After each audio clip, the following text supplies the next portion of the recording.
Hey guys, welcome back to my channel which is Easy Nursing Notes 14. So in today's video I'll tell you about incomplete abortion. In yesterday's video I told you about complete abortion. Today I'll talk about incomplete abortion. So incomplete, its meaning tells that when something is retained inside, means the product of conception is not completely expelled out. When the entire product of conception are not expelled, instead a part of it is left inside the uterine cavity is known as incomplete abortion. अगर ऐसा होता है कि entire product of conception uterine cavity से बाहर expelled out नहीं होता, इसकी बजाय थोड़ा बहुत पार्ट या समथिंग इज रिमेन्ड इनसाइड, कुछ अंदर यूट्राइन कैविटी के लेफ्ट हो जाता है, लेफ्ट रह जाता है, उस कंडीशन में हम इनकम्प्लीट अबॉर्शन कहते हैं. Clear? Again I will repeat, incomplete abortion means when the entire product of conception, पूरा product of conception expelled out नहीं होता, बल्कि a part of it, थोड़ा part उसका अंदर left रह जाता है, यूट्राइन कैविटी के अंदर ही रह जाता है, इस कंडीशन को हम incomplete abortion कहते हैं. Now we'll see the clinical manifestation or the clinical features. तो first clinical feature क्या होता है? History of expulsion of fleshy mass per vaginum followed by continuation of pain in the lower abdomen.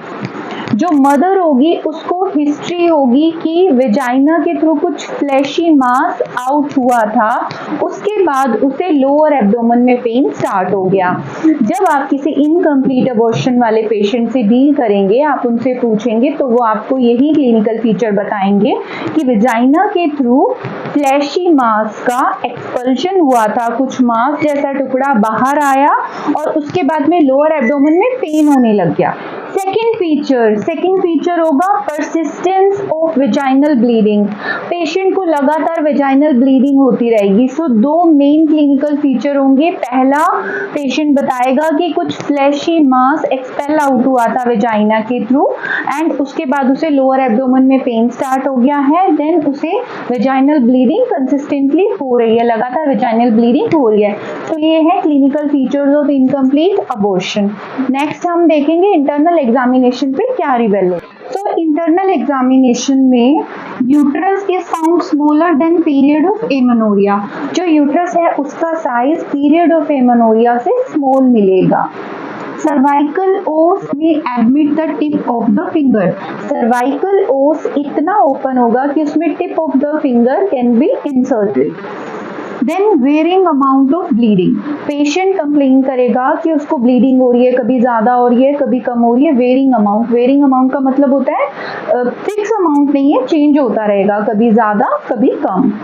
Then on examination the expelled mass is found incomplete. जब doctor examination करेंगे तो ये पाया जाएगा कि जो एक्सपेल्ड मास है, जो भी फ्लैशी मास आउट हुआ था वेजाइना से, वो इनकम्प्लीट था. Something is remained inside the uterus. तो क्या क्या इंटरनल एग्जामिनेशन पे फाइंडिंग्स होंगी? यूट्रस स्मॉल होगा then the period of amenorrhoea. Cervical os इतनी ओपन हो जाएगी कि उसमें tip of the finger admit करी जा सकती है.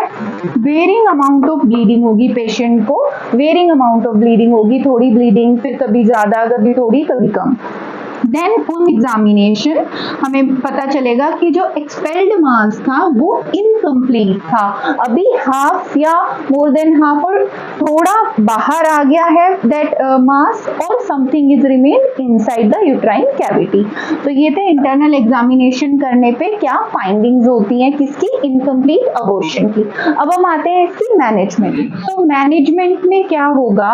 जो प्रिंसिपल फॉलो करा जाएगा मैनेजमेंट के लिए वो सेम होगा जो कि इनएविटेबल अबॉर्शन में फॉलो किया जाता है. The principles to be followed are same as inevitable abortion. Patient may be in a state of shock due to blood loss. She should be resuscitated before active treatment.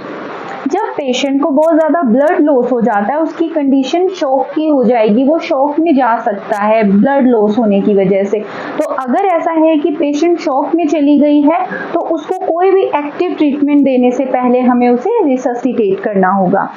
अगर early abortion हुआ है early stage में तो हम dilatation and evacuation perform करेंगे, we will perform D and E.